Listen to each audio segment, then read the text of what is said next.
So ನಾವಿವಾಗ ನೋಡ್ತಾ ಇದೀವಿ ಇಲ್ಲೊಂದು ಸೇಫ್ಟಿ ಡೋರ್ ಯಾಕೆ ಯಾವಾಗ್ಲೂ ನಾವು ಇಂಟಿಗ್ರೇಟ್ ಮಾಡ್ತಾ ಇರ್ತೀವಿ. ಎಲ್ಲ ಬಿಲ್ಡಿಂಗ್ ಅಲ್ಲಿ ಯಾಕೆ ಒಂದೊಂದು ಬಿಲ್ಡಿಂಗ್ ಅಲ್ಲಿ ಮಾಡ್ತೀವಿ, ಒಂದೊಂದು ಬಿಲ್ಡಿಂಗ್ ಅಲ್ಲಿ ಮಾಡಲ್ಲ ಅಂತ ಹೇಳ್ಬಿಟ್ಟು.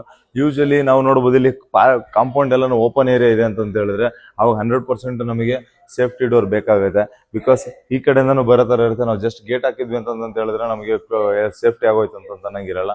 ಅಲ್ಲಿ ಆಲ್ಮೋಸ್ಟ್ ನಾವು ಮೈನ್ ಡೋರ್ ಓಪನ್ ಇಟ್ಕೊಂತೀವಿ ಅಂತ ಹೇಳಿದ್ರೆ ಆಲ್ವೇಸ್ ನಾವು ಓಪನ್ ಇಟ್ಬಿಟ್ಟು ನಾವೇನು ಕೆಲಸ ಮಾಡೋಕ್ಕಾಗಲ್ಲ ಅಂತ ಹೇಳ್ಬಿಟ್ಟು ಅದಕ್ಕೋಸ್ಕರ ನಾವು ಇಲ್ಲಿ ಸೇಫ್ಟಿ ಡೋರ್ ಕೊಟ್ಬಿಟ್ಟು ಒಂದು ಅರ್ಧ ಓಪನ್ ಇಟ್ಕೊಂಡಿದ್ವಿ ಅಂತ ಹೇಳಿದ್ರೆ ಡೆಫಿನೆಟ್ಲಿ ಅದು ವರ್ಕೌಟ್ ಆಗುತ್ತೆ. ಅಂಡ್ ಸ್ವಲ್ಪ ರಿಮೋಟ್ ಏರಿಯಾದಲ್ಲಿ ಇದನ್ನ ಮಾಡಬೇಕಾಗುತ್ತೆ. ಮಿಕ್ಕಿದ ಯಾವ ಏರಿಯಾದಲ್ಲೂ ಇದನ್ನ ನೆಸೆಸಿಟಿ ಇರಲ್ಲ, ಬೇಕಾಗತ್ತೆ ಅಂತ ಹೇಳ್ಬಿಟ್ಟು ಏನಿಲ್ಲ. ಅಂಡ್ ಆಮೇಲೆ ಅದ್ರ ಜೊತೆನಲ್ಲಿ ಸೇಫ್ಟಿ ಡೋರ್ ಜೊತೆನಲ್ಲಿ ಕ್ಯಾಮರಾನು ಕೂಡ ಇಂಟಿಗ್ರೇಟ್ ಆಗಿದೆ. ಸೊ ಡಬಲ್ ಸೇಫ್ಟಿ ಅಂತ ಹೇಳ್ಬೋದು.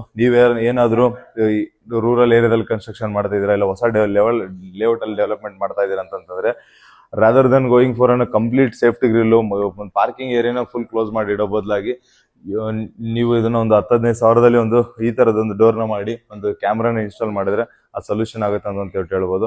ಅಂಡ್ ಆಮೇಲೆ ನಿಮಗೆ ಎಸ್ಪೆಷಲಿ ಸೇಫ್ಟಿ ಗ್ರಿಲ್ ಮೇಂಟೆನೆನ್ಸ್ ಅದೆಲ್ಲ ತುಂಬಾ ತಲೆಬಿಸಿ ಮತ್ತೆ ಅಷ್ಟೊಂದು ಅಮೌಂಟ್ ಇನ್ವೆಸ್ಟ್ಮೆಂಟ್ ಮಾಡೋದು ಯಾವ್ದನ್ನು ಇರಲ್ಲ ಅಂತ ಹೇಳ್ಬೋದು.